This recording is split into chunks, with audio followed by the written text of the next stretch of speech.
I want to get reaction from Judge Andrew Napolitano on that. Judge, you just heard Susan's report there. It's a very, very startling and stark report that exposes, we were looking at the emails that sales personnel were sending back and forth about the 2,000% markup on this stuff and how easy it is to get people accustomed to using it. There's no question what went on there. Accustomed or addicted? Well, I don't think I saw the word addicted in there, but it's obvious what they knew what they were doing. The question is whether or not there can be liability for it because of two things. One, the FDA approved this. And the basic rule of thumb is when the FDA approves a drug, there is no liability for its ordinary and reasonable use. The second is what's known as the learned intermediary. You can't go to a drugstore and buy this. You have to get it through a doctor.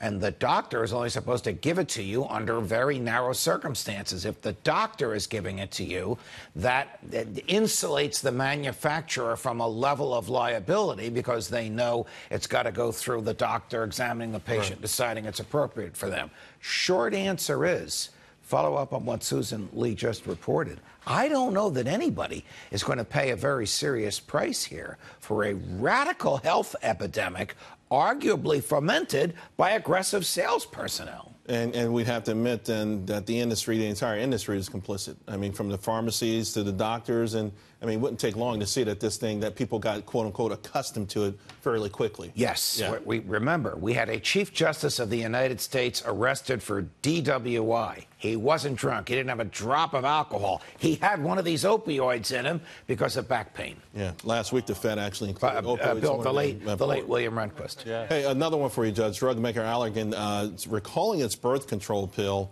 because some of the actual pills have been replaced with placebo. The name of the drug is what? Paytula. Okay, so this is a different analysis because here the manufacturer made a mistake. Now, in every state in the union, we have what's called strict liability, meaning the manufacturer is liable for all of its mistakes, no matter how innocent they may be. So the issue is not liability. The issue is damages. As I understand it, the pills that were placebos were very, very early on, like the first 2 or 3 or 4 pills that you take. And thereafter, they were the legitimate birth control pills. So the question is, who was harmed and to what extent were they harmed?